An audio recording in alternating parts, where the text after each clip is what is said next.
Good morning, everybody. I'm meteorologist Taylor Stephenson with 13 News Now. Here's your tropics update as of Tuesday, August 6th, around 8 a.m. We are still tracking Debby, a tropical storm at the moment, forecast to move slowly over the water. The problem is this system is going to really move back on its forward speed, meaning that we could see it slowing down to at the lowest 3 miles per hour. Now, at about 3 miles per hour, most people can walk that pace very easily. So a very, very slow moving storm that will dump inches of rainfall between South Georgia and into parts of South Carolina. So we could see the potential for, quote, catastrophic or life-threatening flooding there in the deep South. But even with the Debby being hundreds of miles away from Hampton Roads, we are still seeing some of that moisture creeping into the mid-Atlantic. So right now in the mid-Atlantic, we're seeing increased cloud cover. So a low deck of clouds and increased showers will pop up throughout the time for your Tuesday and beyond as we get more moisture in the area. So Debby, a tropical storm still with sustained winds up to 45 miles per hour as of 8 a.m. on Tuesday. We are talking a very slow moving system just sitting offshore of Charleston. Once it gets over the water, though, it will tap into some of that high heat from the sea surface temperatures. That will help it to strengthen just a little bit more. We are still talking a tropical storm for its second landfall, but a stronger tropical storm with sustained winds as high as 60 miles per hour. Then the cone of uncertainty tracks Debby up the I-95 corridor. So Hampton Roads, we are included in that cone of uncertainty. Now, mind you, the cone of uncertainty is only for the center of the system.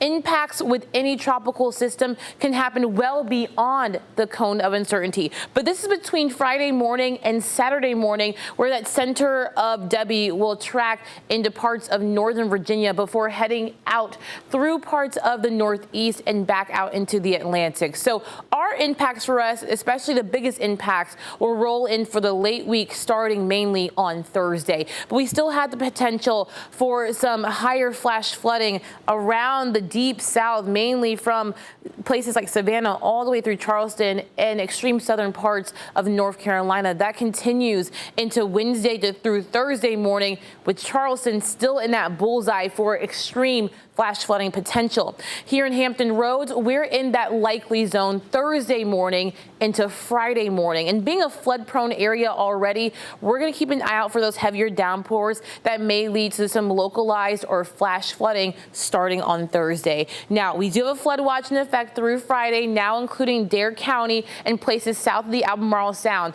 But with the increased moisture and the potential for heavier downpours starting on Thursday, I wouldn't be surprised if this flood watch extends to the north and includes the majority of the viewing area. Also, we are watching for the potential for severe weather. When you're on that right side of a tropical system, you're on the, quote, dirty side of the storm, or the side where severe weather is most likely. So we are underneath a level 1 out of 5 risk for severe weather. On a typical day, a level 1 would just be something we're used to here in Hampton Roads and the Mid-Atlantic, but this is specifically for the brief isolated tornadoes that could pop up as that system spins to our west, and in those outer bands we could see again that potential for tornadoes. So let's walk you through your Thursday into your rest of your week. So we're seeing that rain really starting to come off and on as we get into today, Wednesday, and into Thursday, but Thursday's has potential for severe weather, and it's going to be these little bands that produce that spinning rotation that come during the afternoon on Thursday, especially once we get a little bit more heat and energy to tap into. Anywhere where it's not raining on Thursday, and really anywhere from this afternoon through Wednesday and into Thursday, we're talking overcast skies and temperatures staying in the middle 80s at best because of the rain and the cloud cover.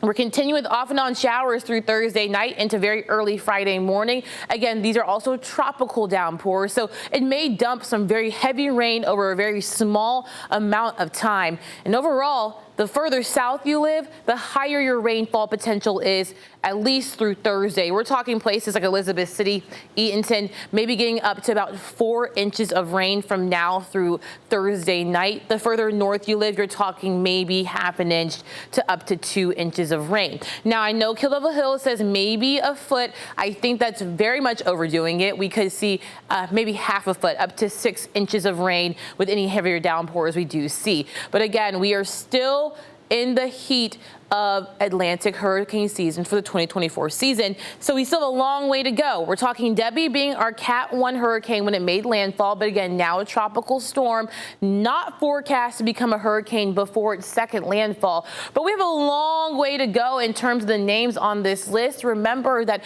we are still inching closer to the peak of hurricane season, which is September 10th, and hurricane season ends November 30th. For 13 News Now, I'm meteorologist Taylor Stephenson.